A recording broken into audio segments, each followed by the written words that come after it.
right, here we go.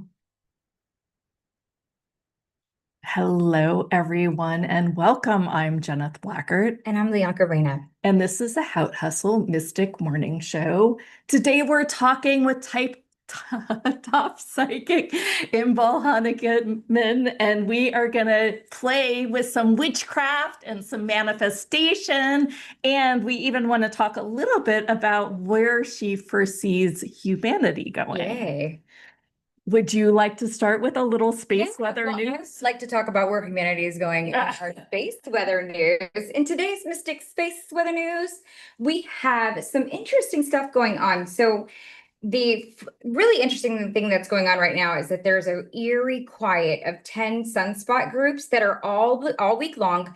10 to 12 sunspot groups have peppered this solar disk, so our sun, and this would be normally this would be a recipe for high solar activity. However, these sunspots have been relatively quiet. Could it be the calm before the storm? Well, let me talk about this for just a second. So a couple of days ago, I sent this article over to Jeneth, and it said the sun is waking up. So NASA confirms just a couple days ago in an article, they said that the scientists have found that the sun is actually waking up. And if you've heard me talk about this on the show, I have been saying that we are already in a solar maximum. Traditionally, a solar maximum, or our wanes and our lows and highs, go for about 10 to 11 years. They last over a decade and they go like this. So why does it matter to us? Well, the reason why it really matters to us is that during times of a solar maximum, which is what we're in right now, and traditionally, I was going to say after a solar maximum, so we'll hit a peak. And then traditionally, we're start to kind of come back down off of that solar maximum, right? So they thought that we had our peak back in May. So y'all remember those big solar storms that I kept talking about. We also had a lot of earthquakes during that time. But the thing about this particular thing is like, why do we care about a solar maximum? Well, during the times of solar maximums in traditional history, and data shows that during solar maximums, we tend to be humans be like very unrestful, so we get very anxious, and big things have happened. 9/11 has happened during a solar maximum, so you might kind of be feeling that throughout the atmosphere, right? You might be feeling that in your friends and some of the interactions that you have. It's not just made up. These are also things that are happening to the bugs, to the birds, to everything is based upon the magnetic field. And so everything is going to be a little more heightened. So when we're looking at the peak and you're thinking that we're going to come down, well, now NASA is finding that the sun is actually waking up from that peak. So we are actually, what they thought we were going to be in a decline, they found that we are actually in a different or bigger, I guess, time period where we're actually waking up. That's as cool. Opposed to going down. Yeah. I don't know if it's that cool, because the biggest thing is that we have to worry about is like the Carrington event that happened back in the 1800s that took out all of the communications. If that happened again today with like a big stellar flare, it would definitely take out the GPS. It would definitely take out some of our electrical grids. I mean, we would literally be in the dark. Y'all remember when we had that big outage that happened from Cloudflare that took everything down from the internet? That could be our fate if we don't watch out. So again, just be mindful of the news. Watch out. Make sure you're having, like, if you have like some solar powered, like, I don't know, get generators. I'm not sure exactly what to tell you, but also just mind yourself, right? So know that everything can be a little bit heightened. Know that scientists don't always know what to predict when it comes to solar weather. And you really decide for yourself, where is my true north? So asking yourself, can I be more calm? Can I be more resonant? And then I always say, give yourself water, get out grounding, and give yourself grace. Yep. And that's what I got for Mystic Space Weather News. I have a little morning brew with Woo. What happened? Actually, my daughter is studying for the manicure exam, and I'm helping her with many, many, many flashcards. Fun. Well, we came across one of how do you dispose of acetone. Okay. And I freaked out. My daughter said, pour it down the sink. I've totally done that. And I'm like, it's like medicine. You can't pour medicine down. Like there's these big warning labels. Yeah. You're not supposed to put coffee grounds down the I didn't know sink. that. I did that this morning. And it was like a little bit. I didn't know until she was telling me right now. Anyway, I don't know that everybody does know this. I studied nutrition and we learned a lot about waste disposal. Yeah. Because that is a part of the ecosystem, especially when it comes to plants and fertilizer and all the stuff, right? Business. Yeah, you got to learn all the biology that goes with it, right? Yeah. Well, one of the things that I really picked up was, our wastewater literally goes back in a plant and it gets recycled. Well, they don't take out the things that people can actually consume. They're taking out things like pathological disease stuff, kind of. So you're not supposed to do that. So she's like, you can't pour it down the sink. Well, what are you supposed to do with it? Basically, like put it down the toilet. That's the same thing. It sounds like me. That sounds like me.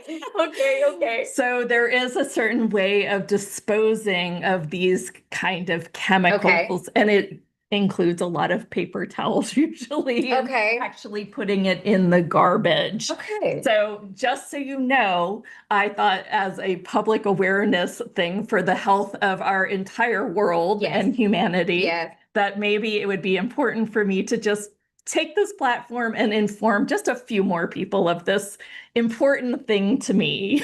Oh, well, thank you for sharing. And I promise I will put my grounds in a paper towel going forward. Yeah, or just the trash. You could just put it directly in the trash. Yes. Don't waste the paper. That's probably true. Thank you. And we are all about sustainability and building for a new earth here. Yeah. So thank you. All right. Without further ado, let's talk witchcraft. Yeah. Imbal, you are muted. Thank you. You are muted. And while you're bringing her up, I'll just give you a little bit about her background. So Imbal is a well-loved, popular TV and radio celebrity psychic in the UK with appearances spanning over 24 years of experience. She deals in witchcraft, astrology, I think I said astrology, but different tarot, and much, much more. And so we're really excited about hearing from her today. Imbal, welcome. Thank you so much. Hi, Janet. Hi. Hi, everybody watching. Thank you. You, the way that you talk about things and the way that you're open about mysticism is quite fascinating. I mean, you talk literally about spells in your work, and I just thought it was just such a cool approach to like just not hiding, not being woo, nothing, right? You're just like, here I am, and this is what this is. And with that said, it's here I am, but this is where all of us are. Because I really don't think that manifesting belongs to a select few. I think anyone can train their brains to be able to influence things around them. And throughout, I would say the very recent history, when the word witchcraft became, so vilified and cartooned, then for a little while, you would refer to it as manifesting. And for a little while before that, you would refer to it as positive thinking. And all those things are just sort of different masks that convey the exact same thing, where you might use different natural elements that would trigger a specific part of your brain that can influence things. And every thought has always had an outcome. Every thought has always had a result. So if I think I want to raise my hand and my brain sends a message to my hand and my hand goes up, I think that with the right training for the mind, you can also think, I'm going to have an amazing interview with you guys. Yes. And that will happen. Or I can think, I'm going to be successful in winning a sweepstake, or, maybe something a little bit more wholesome. We're going to be successful in saving the planet. Any outcome that we want to work for, I really believe that we can use our minds, especially if we use our minds together as all of humanity, or as many of us as possible, and putting a barrier between what that is and what witchcraft is. That's a very artificial separation. So for me, witchcraft is, well, the dictionary definition, causing desired change to happen in accordance with the will. That's what witchcraft is. Wow. And where it can become cartoonish is when you believe that witches are somehow individually evil or specifically wish for bad things. Does it happen? Can people wish for bad things? I suppose they can, but it wouldn't be very sustainable. We do it unconsciously all the time. And it's usually sabotaging ourselves. Some more than others. I have to tell you, when I got started in this way of life, several things happened at times when I was angry. There was somebody who used to be a bit of an uncomfortable presence in my life. I know she didn't like me. And then all of a sudden she broke her ankle. And I felt very, very guilty because I thought, what if my thoughts caused that? What if my mindset somehow contributed to a chain of events that ended up with her, with her leg in a sling? And when things like that happen, if you're anywhere around normal, that will restrain you from thinking bad things at all. So I actually find, like, obviously, Jennifer, it's a really funny thing to say that we all kind of wish bad things, especially on people that we perceive of as unjust or damaging to our environment, to other people's environment. But the more you are aware of, first of all, how we are all one as humanity. And secondly, we've only got one planet.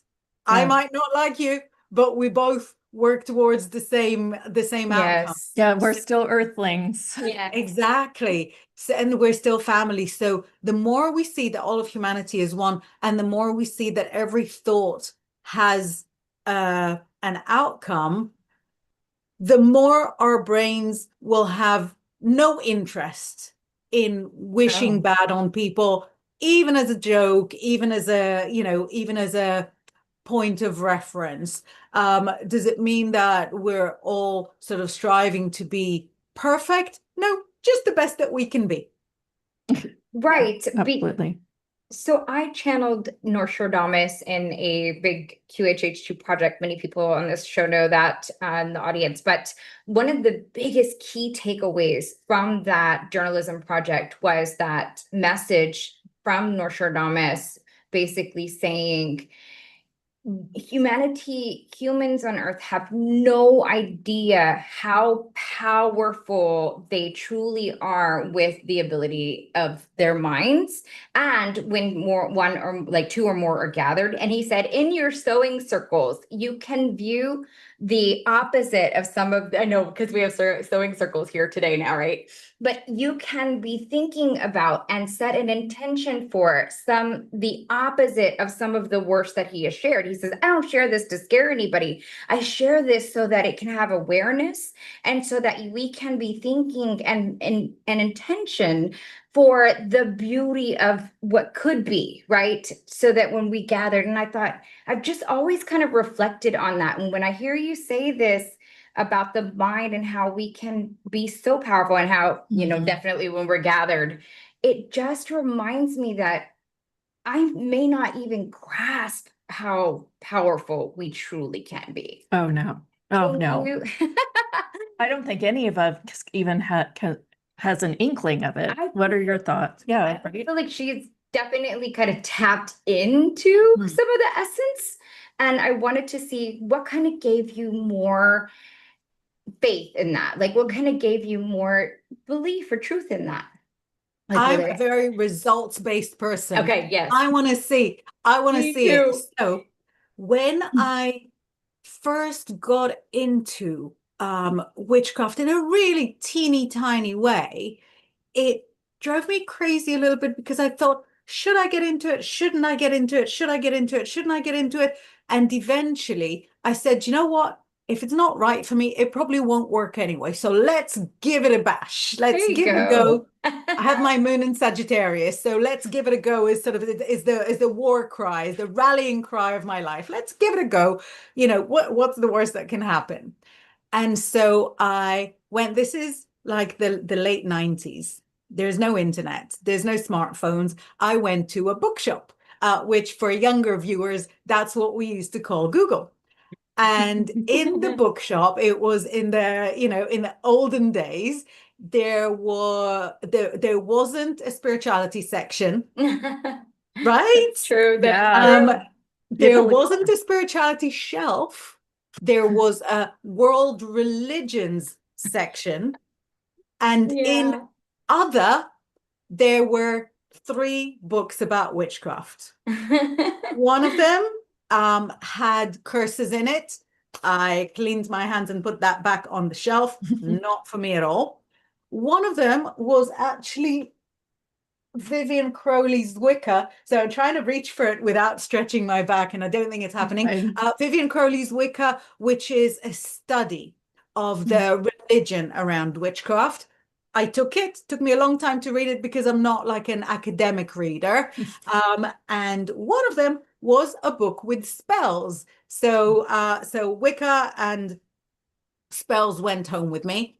And I went through it, and it was a while before I tried the first spell, but I found the ideas fascinating. When you do a spell, you might use the colors, right? So you'll take a red candle for a passion spell or a green candle for a money spell. And those colors, what hit me is that they made sense. That if I was to say to you, you know, what color would you use for a happiness spell? I think a lot of people sort of happy color would be the same. And so the universality of the symbolism was fascinating to me. And then this is, you know, this is still the 90s. I'm single and ready to mingle. I love it. They were good, the 90s. Remember before camera phones? I know. The things we got away with, ladies. So true, so true. I don't know. You might be a little bit young to remember, but if there's anyone over 45, 50, the things we got away with. No cell phones, no parents tracking us. No parents caring where we were. We were Right? outside until the streetlights came on. So That's very true. I decided to go for a love spell. You know, what's the worst that can happen? And I lit a pink candle and went on the prowl and met somebody. Like you're carrying a pink candle. Like, let me just can I just get the visual of this? I think like, you did it at her house, I think. You're not, you didn't go out with a candle in my hand. Can you imagine? It's like, what? That might attract me, and just by him going, what the heck? No, even in the open-minded London of the 90s, that would have raised some eyebrows. No, I lit a pink candle, I meditated on it. I had like a little list of what I was looking for in a person. The list was shallow. It was just about sort of what the person should look like. Tall, dark, and handsome. Like a bit of an accent, you know. I like redheads. So it was a very shallow list. And then when the candle was finished, I went on the prowl, because boys and girls do not leave a naked flame at home and then go outside. And that evening, I did indeed meet somebody that followed exactly what I had asked for. Wow. And so I'm a results-based person.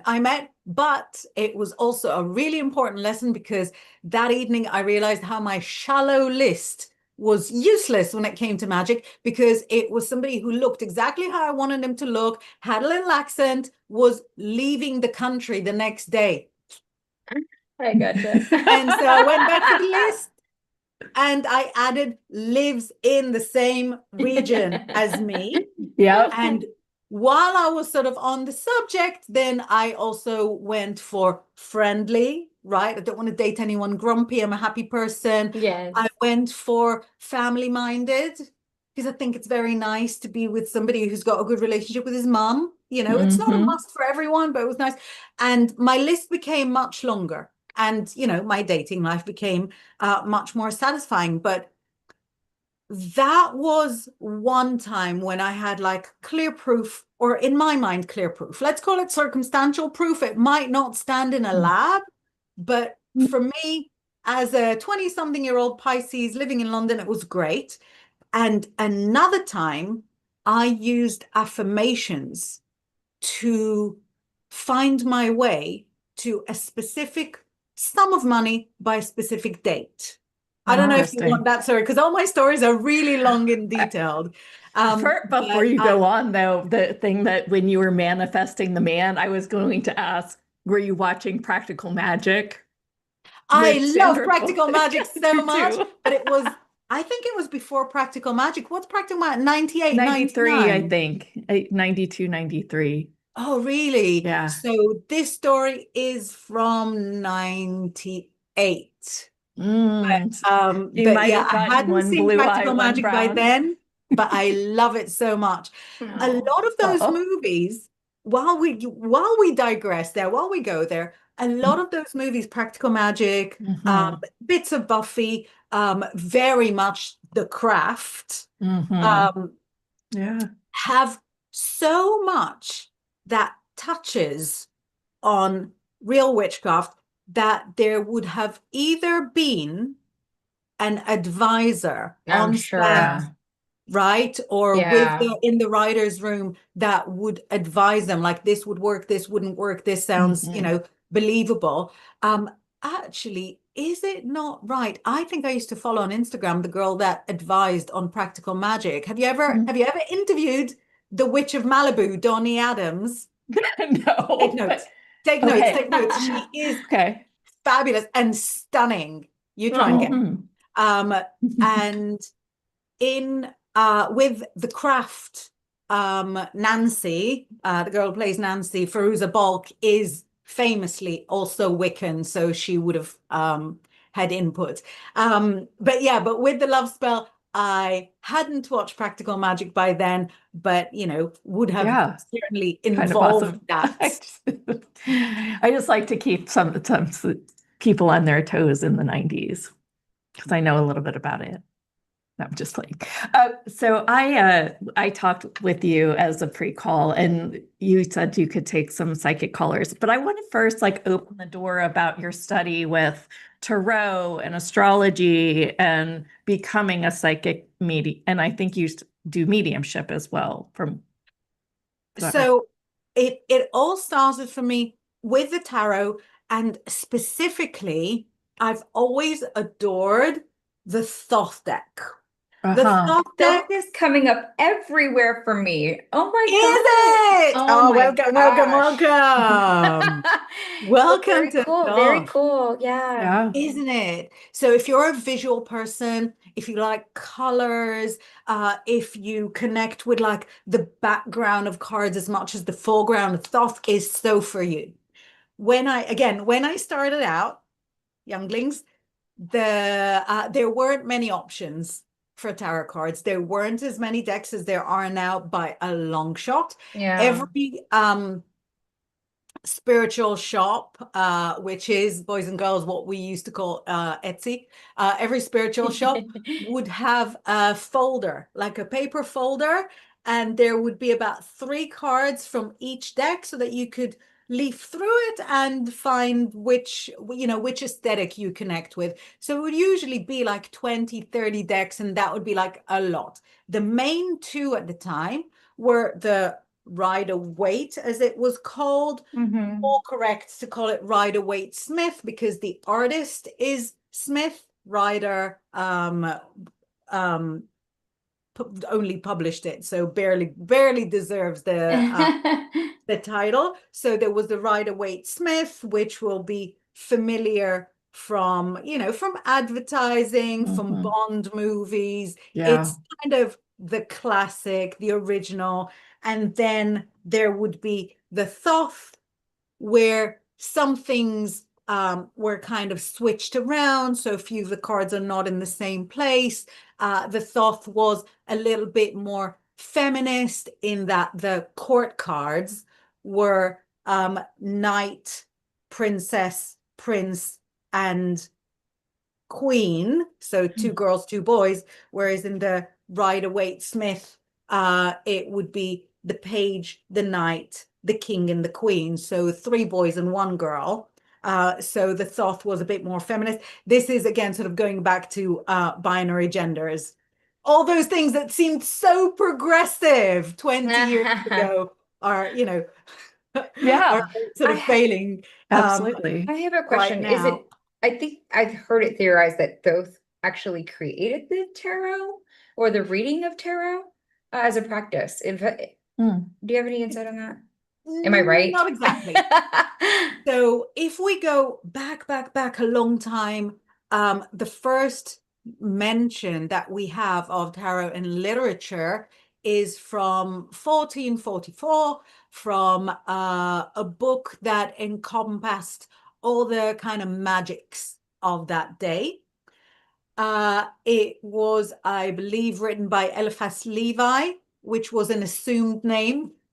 Yeah, I always thought, of course. oh, great, Jewish people like me were involved in it. No, it wasn't really Eliphas Levi, or was it Antoine de Cor de Jabelan? It was big names from the 1400s. And back then there was a tarot deck, like the first mention of a tarot deck. It was not necessarily a future prediction deck, but it was a play, like it was a game, the Tarocchi. It was a game, and it would be used in the courts. It would be used in like royal courts or like noble families. And the first deck that we hear of is the Visconti Sforza deck.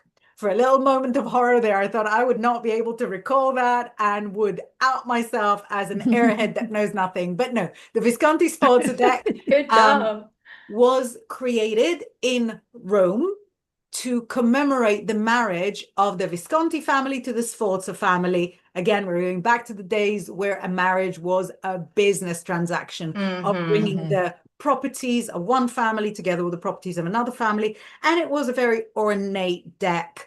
And back then it would be used as a game, like I said, but it would have another use, which is for poets. So there would be poets in the court.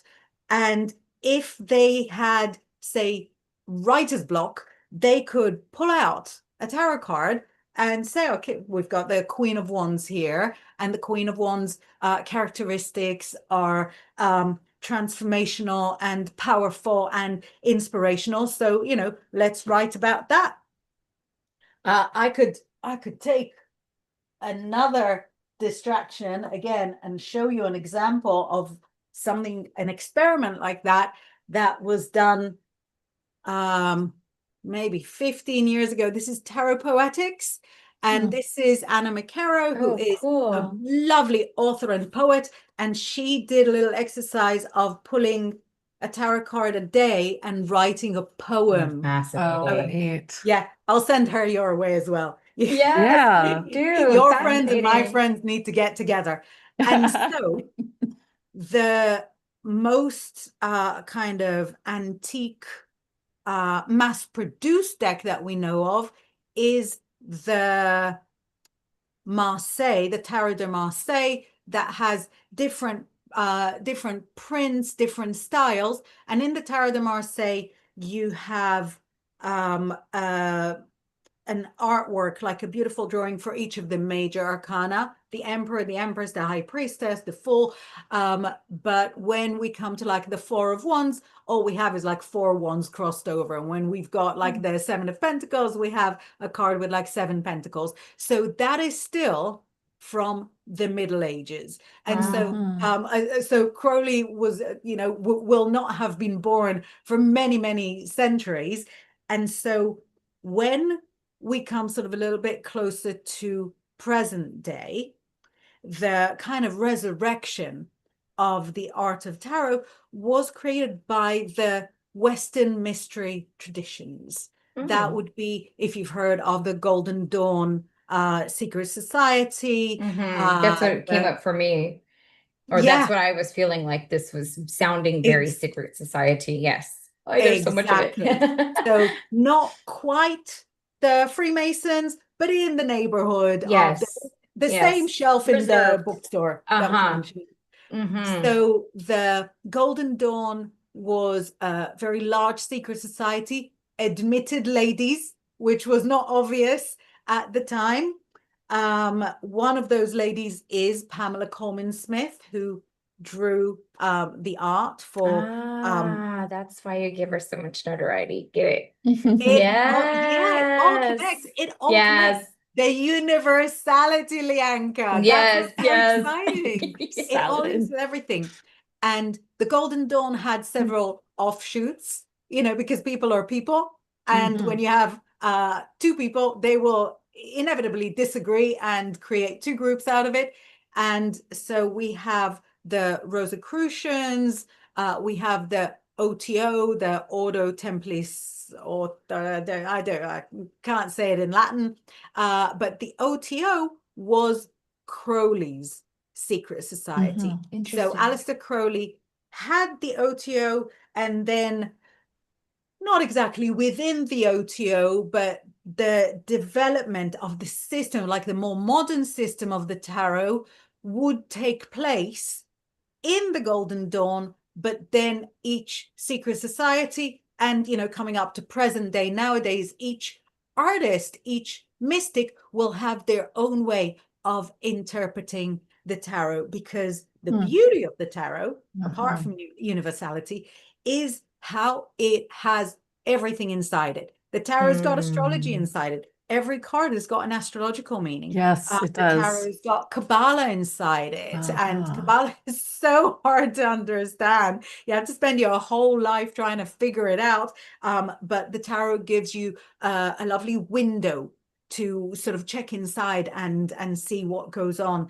Obviously, the colors, the classical elements,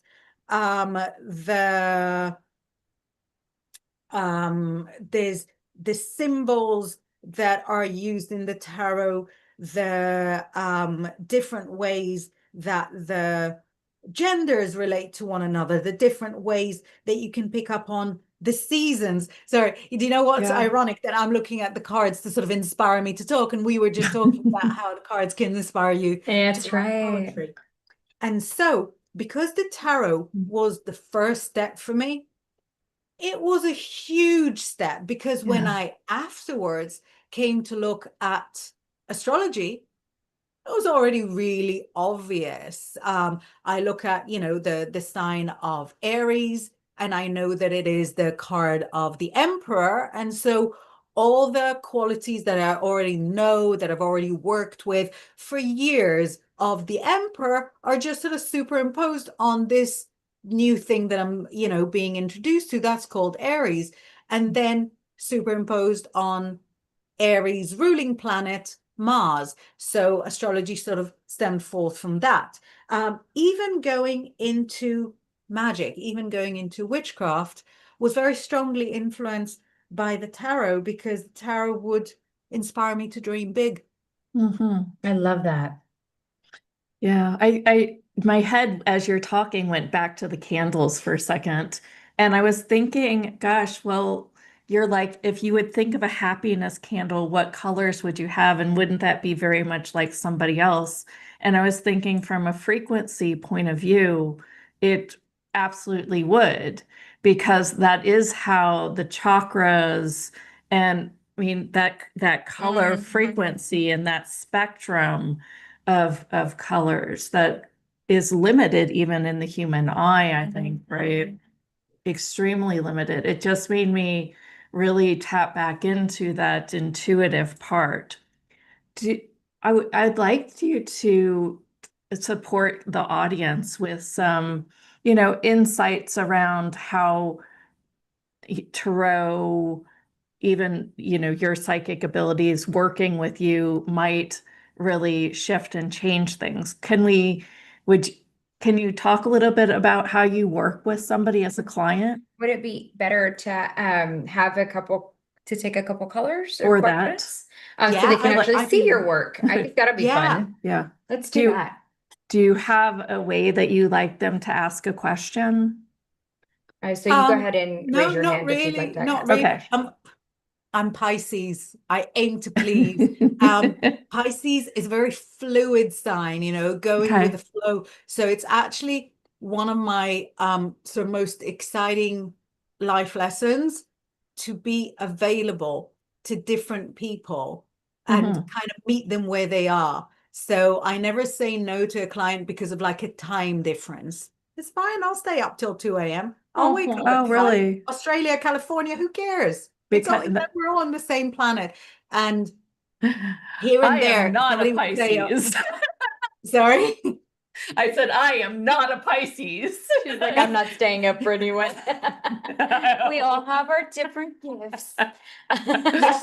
Everyone's got their own gifts, but Yeah. for me, accessibility and Mhm. approachability are so important for me, because I think by the time you come to a psychic reading, maybe things have already gone wrong for you. What you don't need, is for me to say, well, these are my times that I accept. Please speak to my online scheduler. I have an online scheduler. I'm Pisces. I don't know how to log into it. I don't know. If you schedule something with me, please DM me. Please, I beg of you, DM me and tell me where you are, so that I can figure out the time zone, and what and what is good for you. So different people will ask their questions in their own way, and I get such a kick from relating to each person exactly where it suits them. I might not be everybody's cup of tea, and that's really cool, but I do my best to answer in the same kind of vein that I'm asked. You know what I mean? Yeah. Well, while we're waiting for some callers to come on, I wanted to play with a couple questions. Yeah. And one of the ones I want to play with is how in the witchcraft spelling or where arena would you work with somebody with like a really strong limiting belief that actually gets their whole vigilance system up and tight? And are you asking for yourself? For a friend. I'm asking for myself. I get to be that person. No, that's a really, really good question. And sometimes a spell will rise and fall over that limiting belief. But here is exactly why we have the tarot. So I feel like magic and prediction are two sides of the same coin.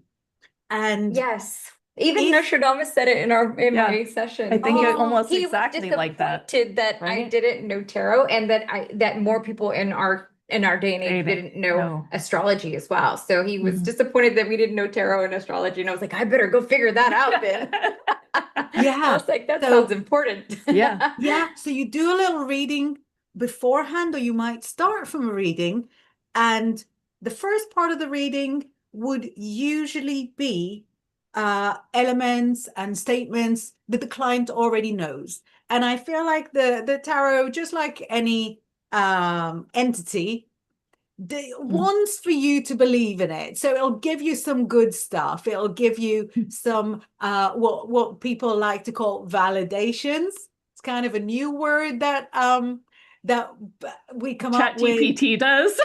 It was really, you can think of it as proof But I Yeah. think the word proof is so like legally protected. It's so specific that a new word had to be invented for it. So we have validations. And I used to work on psychic TV, and then sort of people would pay by the minute. And they'd be like, quickly, can you give me some validations? Because they wanted to believe. And I'm like, Yes. okay, So you just have to like I'll do my best, but it's validate better if you them. ask a question. Yeah. No. What do you want to have validated? So the start of a reading will be those sort of validations. It will I be love that part tarot though. telling you stuff you already know. Big Yeah. part of the reading will And not surprise you at all. You know your life. yeah. But then we look at the future. And when we look at the future and see incredible things coming up for you, I think that breaks some brain barriers, Mm. because your brain goes, right, well, that part of the reading, the first part of the reading was correct, like, freakishly accurate. It was stuff she Yeah. couldn't have known. How did she know that?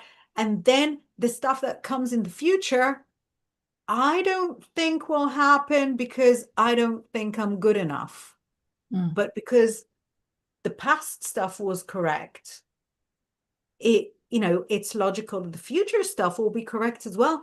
And she saw all those amazing optimistic things for me. And I Mm. think That's cool. going I get it. through, Yeah. get it, yeah, I'm so going glad you through, explained it that way. Appreciate that. Me Yeah. too. Let's yeah. take a few colors. We're just need to watch time a little bit here. Dana, you're up. Hi, everybody. Yeah. So my question is from just yesterday. I had some really cool things happen. I had just gotten home and I opened my car door, and then there was like a 5-inch dove feather, and then What next kind of to it was feather a is little right baby too? white feather. And Oh, then they're my cute. package on my front door was had 444 on it, which is my numbers. And then about 20 minutes later, I was in my room and I look up to the ceiling, and I could see a being's face, and it had all of my soul thread energies, indigo, violet, emerald, and white gold. And so, but I couldn't really receive who it was or a message. So I was just wondering if you can expand on that for me. It felt galactic and looked it also. It was a bit. It was Yeah, a head. absolutely. They were clearly sort of not leaving anything to chance, leaving you big feather, small feather, numbers, colors. They were like, Dana, we need to say something. And there was a So, spider on my ceiling at the same time. oh, spider is good for money. Spider is a nice sign for Yeah, money. yes. Yeah. So let's have a look whether we can pick up on a who or on a ah. It's not necessarily somebody who has passed, somebody died. I feel like it's more of a spirit guide. Have you got sort of native connections to the land, something like that? Because I'm seeing uh, a kind of olive-skinned man on a horse with long hair.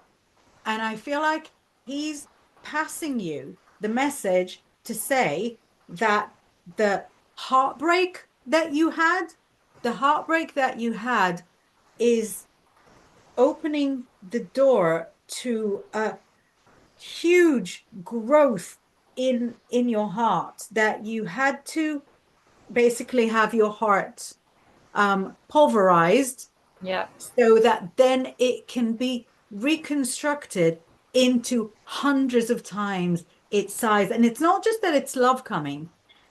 I see you surrounded by like animals, babies. I feel like the love in your heart will make a difference to lots of beings, sort of living beings, not spiritual beings, lots of living beings who didn't receive love elsewhere, who couldn't receive love elsewhere. And because your heart has got mashed and then reconstructed into a colossus of a heart, you will be placed in a position where you will bring love to others, to the masses. So I don't know if you do like heart-centered healing as a, as a job, as a hobby, or if you are starting to train as, I don't know, like vets, psychologists, something, something in caring. But I feel like that is the message. And it's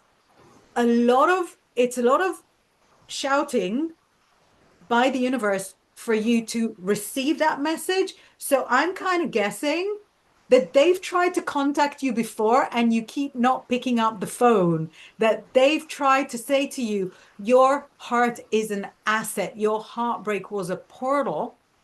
And you were just like, oh no, I'm just regular. I'm just a regular person. I'm just like everybody else. You're not like everybody else. I'm No, so sorry. I get many, many signs, like starships, all kinds of signs. And yes, I'm about to have a divorce after 22 years. So that was one of my biggest teachers. Like I'm already over it. It's already energetically disconnected. So I did it backwards. Now it's just the physical I have to do. But I do know that, and I'm very heart-based. Like my heart is huge. And so you were spot on for all of that, really. But I haven't been ignoring any messages. They're all just coming in, but I just feel like I'm in a prepping stage right now, still preparing. Exactly, exactly. You're reconstructing now. You're reconstructing in the ether, and when things start rolling, they will be unstoppable. Beautiful. I have chills. Thank you so much. Thank Thank you. you, and That's good luck love. to for the divorce. Oh Hope you get yes, thank through it you. well. Yes, it's all good. Thank you. Thank you. Okay, Paula, you're up. Hello. Hello. Hi. I love that you're into astrology and tarot. I'm actually taking an astrology course right now, and I just found this great book on Chiron. And I've coming up on my Chiron return, and I've been kind of feeling a lot of disconnect between like trying to go deeper and also when I reach out for guidance, a lot of the times the response that I'm getting is I can't get guidance from anywhere else. So I'm just curious, any insight you have on that for me and how all of this maybe is like coming together or playing out, if that Yeah, makes sense. let's have a look, and good luck for your Chiron return. So, right. The I'll tell you what it's showing. It's showing like a pendulum swinging back and forth, back and forth, back and forth. And those sort of swings and changes that you're going through, their job is to sort of strengthen your core. It's to strengthen your core spiritually. And the more things sort of go very, very wrong, and then they swing back and they go very, very right, but like in an extreme way, and back and forth. That's a pattern that is needed. You're kind of in a spirit gym now, and you're getting stronger. And the stronger your core is, the more stable you are becoming. And so this stability is something that you're pursuing. It's something that is like the outcome. Is your Chiron Taurus or Libra something stable? No, it's Aries in my ninth house, Oh, conjunct my midheaven. I think mine is Aries as well. I'm not like super, super on top of everything astrologically, but I remember looking into Chiron, into Chiron and Aries. It's a horror. So stability is the end result. Stability is the outcome. Every diversion that you have on the way there is part of the plan. It's not accidental, it's part of the plan. And it shows you in the end kind of attaining that level of stability that will allow you into a position of it says judgment, and I know judgment is a really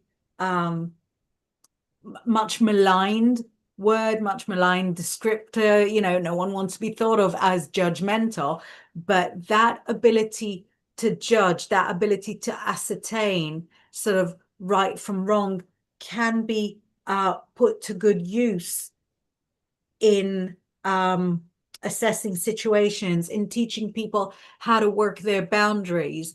And in fact, I see you writing at least one book, although I'm starting small because I see a series of 4. So I don't know if it's sort of one for each element or if one sort of grows into the next one. But I've got you writing, I've got the 4 of them, but all 4 of them are around the same topic. So that's why I see it as a series. Awesome. Yeah, thank you. I've been told Fabulous. I should write books many times and I very much resist it. So that's good affirmation. Yeah. Sometimes all you have to do is stop resisting. Yeah. Yeah, it's just that easy. Yeah. Right. Hi. Yeah. Well, I would like to take one more, and then I'd like to show people how they can work with you at a highly reduced price. Jen, you're up. Hello. Hi, Hello. Jen. Hello. Hi, everyone. Hello. Hi. Um, I'm a bit of a lost soul at the moment, and I just wondered if you could give me any direction at all. Would be very much appreciated, please. Let's see. Just ask for direction. You're feeling lost. Let's see how you'll be found. You know what? It doesn't show you as lost. It shows you as undecided. In Okay. any situation, you can think of 2 good solutions. Very rarely fewer than 2 or more. So you can see the way forward. It's just that you can see too many ways forward. And I don't even want you to narrow them down. Just start one of them and do another one later, and maybe even another one after that. I feel like you're lost because you're trying to find a thing that is like perfect for you. But for some people, it's not just one thing. You could have a whole array of things that are perfect for you. And I'm seeing you going into studying or like mastering 3 different things. 2 of them are like artistic, creative, and one of them is more like academic. So one is like a studies. The other one is like the other 2 are like courses, like practical courses. And I see you putting all of them together, and I see you going eventually in a creative direction, but it's a creative direction that will be much better received, that you'll feel a lot more confident through having like an academic certificate as well. So you know, if you're looking at like this or that, A or B, the answer is both. The answer is A and B. Really, really fascinatingly, your outcome card is the High Priestess, which is one of the most aligned, one of the most spiritual, one of the most psychic cards in the whole deck. And it's not just a priestess that can create things and manifest things and live that spiritual life, but it's one who can teach that as well. Okay. Thank you very much. Thank Okay. you. Very much. Thank you. Good Thank luck. you. Thank you. All right, I'm going to go ahead and bring up your package just so everyone can see where it is and what's happening here. Why don't you tell them just a little bit about what it is like to work with you? After the rain comes the rainbow. As you can see, I'm an optimist. I'm a positive person. I love that. This is not a mask. This is not a mask. This is actually who I am. And if it looks like it's very easy to be that, let me tell you, it's not always very easy to be that, because I'm so that way. Right? Yes. yeah, so you know that first of all, you can come across as really, really false, whereas you know it's the only face I've got. But also, when you're an optimist, you really believe that any news is good news. So even when you give somebody, absolutely stinking news, you still think, no, it's great because you're moving forward and it's the next step and you're not staying stuck where you are. So, so working with me is, a bit of that. I am a results-driven person. I like to see, a confirmation, a yes. I like to see that you are able to sort of change things. Sorry, as you're scrolling it up. Sorry, So I didn't know you were following along. I was looking at my whole cupboard and I was like, what will be nice to wear for Jonathan Lianka? And I ended up with the exact same dress I've got in the pictures. That's so cute. I'm so embarrassed. I do have more than one dress. It's just that this one is a favorite. I didn't even make the connection. That's funny. This is just proof of how like the brain. It's on brand. On brand. I'm not even that much of like a leopard print person. I'm more That's really funny. That's funny. But for me, working with me, I like to come in and meet you where you're at. So if you need a reading that is about sort of practical, pragmatic answers, I'll go with that. If you need spiritual guidance to sort of see where your life is leading you, let's do that. I like looking at the future, but if you prefer to look at the past and see what went on with that old relationship and what you were supposed to learn there because it was a nightmare, it didn't feel like a learning curve at all, we'll do that. So I like to keep things very flexible. If you come to me without a specific angle, without a specific agenda, what I do is start with a general reading, bit of past, present, future, romantically where you are, where you're headed to, what your personality is right now, what your personality has always been, what you're afraid of. And then we go into your love life, we go into your work life. I don't shy away from finances or health. And then we'll look at the future. So what I've got for your guys and gals is a 45-minute reading for the same price of a half-hour reading. So that's my special offer. It never happened before, so it's really, really sort of unique for your guys. And thank you. And another special thing is that I know that all my clients in the States are always having to like convert the currency. So this is first offering ever that is in dollars. Very nice. Well, thank you so much. Thank you. It's very generous offer, and I can definitely see the benefit that one would get in just spending a little bit of time with you here today. I mean, we know the people that ask the questions, they're part of our inner circle, and we get to speak with them, hang out with them, once every month. And so I was just, I don't know, you were so spot on. I mean, I was like, it's very beautiful. In her question, mention anything about her? I know. She was like, love life, and it was just like, you respond. Okay. Yeah, that was just kind of it was just kind of that, wow. Yeah. Wow. Yeah. So, thank you so much. As a final ask for you, and maybe your final, sending off, I'm curious from an energetic perspective and a psychic perspective, where do you see humanity going? And as far as the ascension, like what does it look like to you? I'll tell you, if you switch on the news or like TikTok or open your front door, there are bad news everywhere. And it can be so disheartening and really difficult to stay optimistic.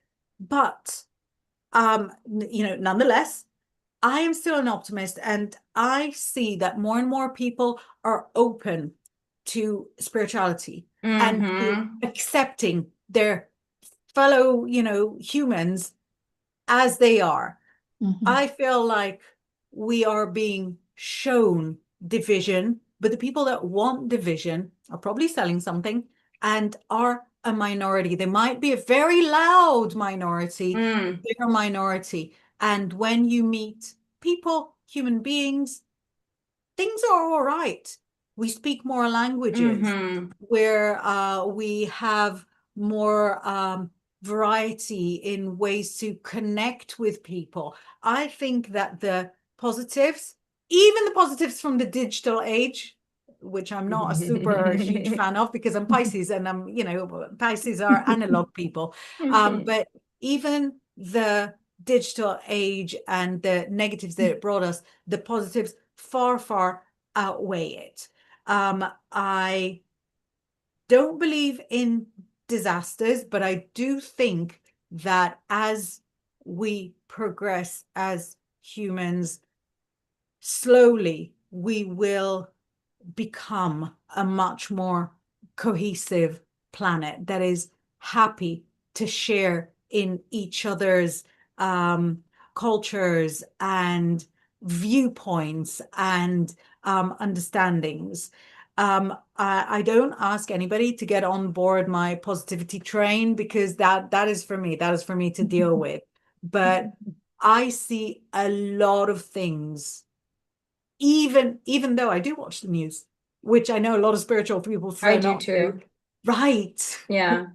Goodness me, what is going on? But even through those, I see a lot of stuff to be positive about, a lot of stuff to feel thankful about. And really, as a final thought, my first attempt at creating magic was, funnily enough, when my friend from Argentina that worked for me in London in the 90s bought me the experiential guide of the Celestine Prophecy. I was not into spiritual stuff at all at the time. She grew up reading tarot and runes, like, from the womb. And she gave me that. And the first thing I tried was a feeling of thankfulness, and of expectancy. Is it a positive expectancy and a excited expectancy? And it works. If you can't open your chakras, that's fine. If you can't visualize, that's fine. If you can't read the tarot, it's all right. It's kind of hard. But if you can connect to your heart and feel that state of excitement and enthusiasm and thankfulness and gratitude, that is enough to create miracles. The more of us that do it more frequently, that puts you in that energetic groove that will make amazing things magnetize to you. Yes, it's that heart coherence always, isn't it?